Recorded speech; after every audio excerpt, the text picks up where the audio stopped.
When we left off in part two of this lecture, we were confronted with a little bit of a mystery. Why is it that if steel technology has come along and given us this self-braced frame that should be able to open up huge apertures in the building skin, why is it that we have this generation of buildings that has a self-braced steel frame on the inside, but is still wrapping itself in predominantly brick skins like the Masonic temple that you see here?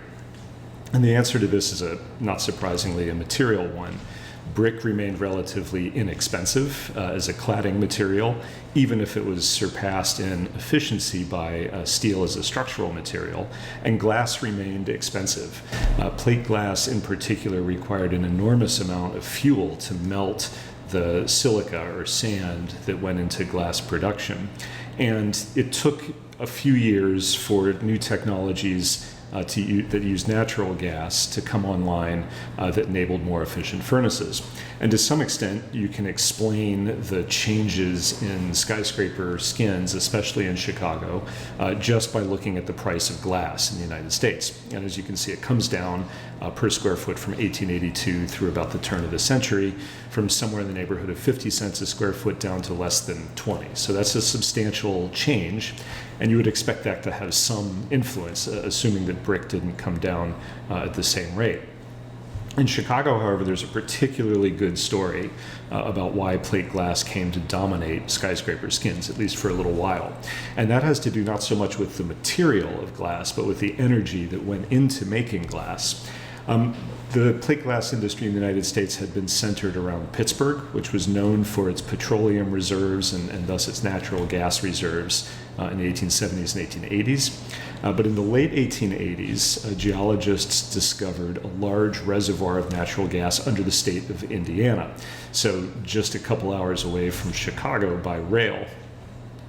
Entrepreneurs from Pittsburgh moved out to Indiana and established plate glass factories in the cities of Kokomo and Elwood, which were on a rail line that led directly to downtown Chicago. So you can see that Kokomo especially is just at the absolute limit, the closest point in the gas field to the market of downtown Chicago. And in doing so, what they did was they gave Chicago a cheap source of plate glass. And this was the factory, the largest plate glass factory in the world when it opened in 1889, that served the Chicago market exclusively. And we see, not right away, but after a couple of years, as production kicks in, and particularly as overproduction kicks in, the owners of the plants were a little bit optimistic and made more glass than the market could really handle. Therefore, prices went down really quickly.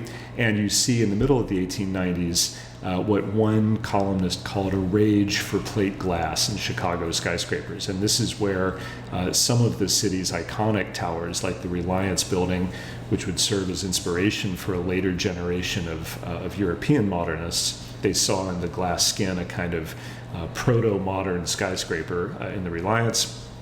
If we look at it with slightly more sober eyes, what we see is a very, very cost-effective solution. The Reliance in particular was designed for suburban doctors to have places to practice, to see their clients downtown.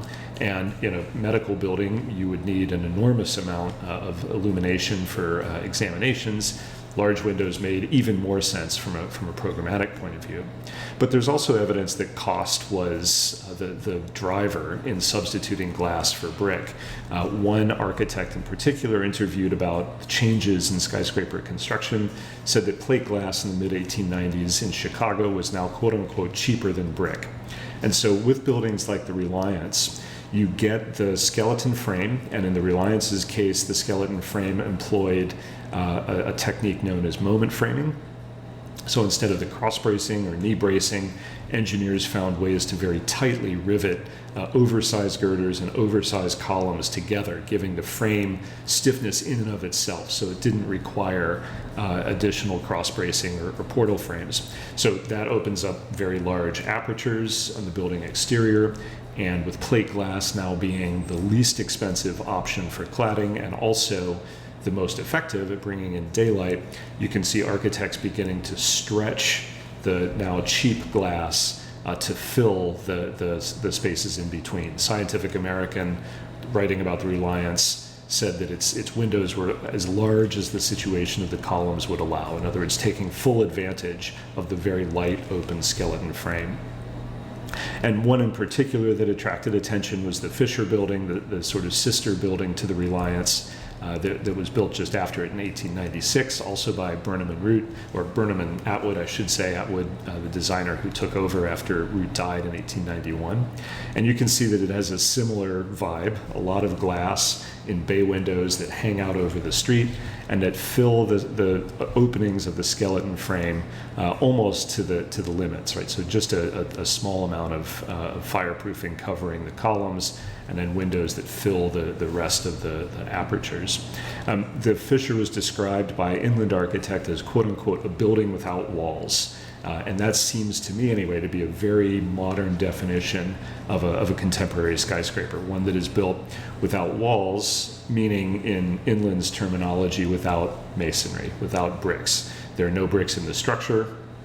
There are basically no bricks in the cladding. Terracotta has substituted for brick. Glass has taken up most of the elevation. This seems to me, and I think it seemed at the time to many others, the very definition of a modern high-rise. So what's not to like, right? Brick is a heavy material.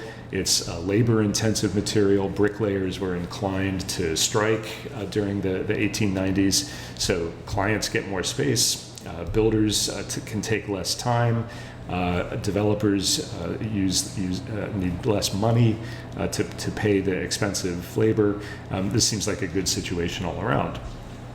The only people who are not fans of this development are the bricklayers themselves, who see themselves being sort of pushed out of the job site in favor of these new technologies. Dry construction is the term used instead of wet construction. Wet construction using mortar, taking lots of time, requiring skilled labor. Dry construction being more like assembly. And in many cities, but in particular Chicago, the bricklayers strike back.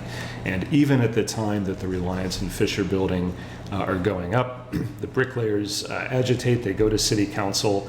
They leverage themselves by saying they're worried about the fire safety of all of this terracotta and glass. And they get the city council to change Chicago's building code in 1893. Buildings that we've just seen were all permitted before the code went into effect. But after 1893, buildings that are permitted in Chicago need to now have exterior walls that are 12 inches thick. And if they're going to use terracotta on the exterior, or if they're going to use terracotta at all, the terracotta has to be 8 inches thick. Now, an American brick is nominally 8 inches by 4 inches. And so what the bricklayers have very cleverly done is they have taken away the spatial advantage that a tightly jacketed steel frame in terracotta gives you. They have basically legislated brick dimensions back into the Chicago skyscraper. There are also some provisions that make some sense that go hand in hand with this. Among them, these giant bay windows that the Fisher and Reliance featured get restricted to a 3-foot depth and a 15-foot width. And they have to have a certain amount of spacing between them now, and this is to prevent fire from getting out of one bay window and into another. Terracotta proved itself to be a reasonably good fireproofing strategy, but to the bricklayers, of course, it doesn't matter. You don't need bricklayers to tie terracotta onto a steel frame. You do need bricklayers to lay brick. So what happens? Well, architects explore the code, they experiment, they try to find ways to bring in as much daylight as possible, to gain as much area with the bay windows as they can. And this building in particular by Louis Sullivan and Dankmar Adler is basically trying two techniques. One of them is to see what you can do with the bay window under the new restrictions. And as you can see from the image on the right, the bay windows don't actually get you very much glass in the new dimensions. Or you can take the new code, the 12-inch thick walls, the 8-inch thick masonry jackets, and you can see how much efficacy you can get, or how large a window you can get by just filling the resulting void. And that you see in between the bay windows. These were what were known as Chicago windows. They have a center fixed piece of glass, plate glass, that's about 6 feet by 6 feet, and then double hung windows on the sides that are used for ventilation. Remember, there's no air conditioning yet. There's no ducted air. Offices have to have windows that open to bring in fresh air, especially during decent weather. So that Chicago window is a response to a very restrictive code. You can see at first buildings like this that try to explore a sort of hybrid of old techniques, the bay windows, and new ones, the Chicago windows. And eventually you find Chicago architects sort of figuring it out, settling on the Chicago window as a response to the code. And this, I think, is the approach that Sullivan takes in what might be his most famous Chicago building, Schlesinger and Meyer, later known as Carson Pirie Scott. And you can see the Chicago windows here taking up all of the space between these widely spaced columns, and literally filling in whatever space it can to bring in as much daylight to show off the merchandise on the storefronts. Now, Sullivan is an ornamental genius, and he finds ways to basically punctuate the facade to turn it into a coherent architectural elevation. The famous rounded corner is a way to address the street, to bring people in off of the sidewalk, and the lower two levels are done all in this very florid cast iron that relates to the way people see the store from the street. But up above that, I feel like Sullivan should be giving some of the design credit to the bricklayers of Chicago, because it's basically their code, their formula, that is forming the basis for this very, very famous elevation. Now, this technique lasts for about 10 years before it's overtaken by other technologies. And in particular, if you look at the dashed line in the background of the glass price guide chart, you can see that while glass sort of fluctuates and it gets expensive again after 1900, the Indiana gas field, for instance, is completely exhausted after about 10 years of production. So glass has to move to other places like Oklahoma. So glass begins to creep back up, but you can see that at the same time, the cost of electricity plummets, and it plummets intentionally. There are firms like Chicago Edison that begin to consolidate smaller generating firms, and using economies of scale, they make the electricity very cheap, and then they make their money by actually selling the fixtures that plug into the electrical grids that they build. It's not till about 1910 that electricity really becomes an affordable way to illuminate the interiors of a building. 1910 is also the year that a big development in the equipment comes along as well. Between 1870s, when Edison invents the light bulb, until 1910, the filaments in these bulbs are all carbon, which means they give out a fairly weak light, and they last only a couple hundred hours. So you would never turn on the lights during the day. If you let the lights burn all 40 hours of the work week, you have to change every light bulb in the building every couple of months. But in 1910, the tungsten filament becomes commercially available. And tungsten, as you can see, produces more than twice the amount of light per unit of energy. And it also has a much, much longer useful life, measured in thousands of hours instead of hundreds. So suddenly, you have a reasonably competitive way to illuminate your interior offices, and builders, tenants, office managers look at these giant plate glass windows, which are single layers of glass, not insulated glazing yet. And in Chicago's very cold winters and very hot summers, they realize that there is a better way to illuminate offices than through these giant, very climatically inefficient windows. And almost immediately, when incandescent light bulbs come online, you see Chicago's architects change again. And instead of the large bay windows, instead of the large Chicago windows, you start to see these facades that are much more massive, right? Much more solid.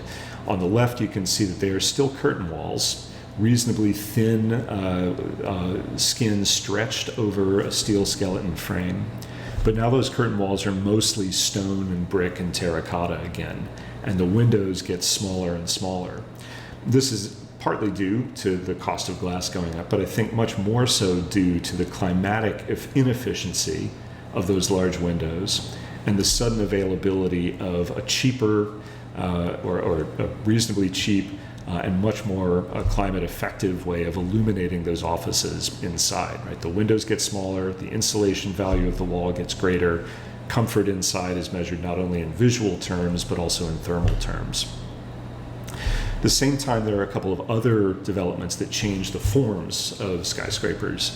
One of them is powered construction, being able to bring internal combustion engines to the site, being able to bring electricity to the site, and being able to run things like pneumatic tools that reduce the amount of labor that goes into, for instance, building a skeleton frame out of riveted steel, but also reduces the amount of time that it takes to erect these frameworks.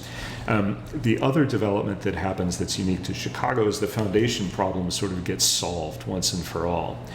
Floating buildings on top of this sort of fragile hardpan has been moderately successful. There have been buildings that have maybe settled a little bit further or settled a little bit unevenly, but certainly it's restricted the weight of the building, the amount of material that you're willing to put on top of this relatively delicate layer. There are other alternatives. The grain elevators in Chicago were built on what are called friction piles. So imagine driving a stake or a broom handle into a soil like sand, and eventually the friction between the sand and the broom handle gets so great that you can't push it in anymore, right? It develops resistance. You can use that principle over multiple piles to support a fairly decent load. The grain elevators were certainly putting as much or more live load onto the soil than skyscrapers were. Friction piles never quite caught on for skyscraper construction. Deep bearing piles, in other words, piles that just went all the way through the clay to meet the bedrock or boulders down 80 or 85 feet below, were tried occasionally, but these were difficult, hard to find logs back in the timber days that were long enough, and then expensive to just bury huge steel sections that far down. There were attempts to sort of solve this using what were called deep pile foundations. So you dig down into the mucky clay, you basically build a waterproof enclosure, and once you get down close enough to drive piles further, you do that. But these were quickly taken over by what are called caissons, or really in Chicago what should be called open well caissons.